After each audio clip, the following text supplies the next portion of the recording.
এই দুনিয়া এখন তো আর সেই দুনিয়া নাই, মানুষ নামের মানুষ আছে দুনিয়া বোঝাই, সেই মানুষের ভিড়ে আমার আসল মানুষ নাই। ঠিক কিনা? আসল মানুষের বড্ড অভাব, আসল মানুষের বড্ড অভাব। আমার ভাইয়েরা, মানুষ খারাপ হলে পশুকেও হার মানায়। মানুষে মানুষে পার্থক্য আছে।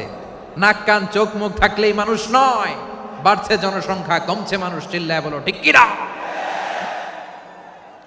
তাহলে আমরা বুঝলাম মানুষ ভালো হলে অনেক ভালো, খারাপ হলে অনেক খারাপ। ও আমার কলিজার টুকরা যশোরের ভাইয়েরা, আসুন না 3 দিন ব্যাপী এই তাফসিরুল কোরআনের ঐতিহাসিক প্রোগ্রাম থেকে আমরা সিদ্ধান্ত নেই আমরা ভালো মানুষ হব নাকি খারাপ মানুষ হব।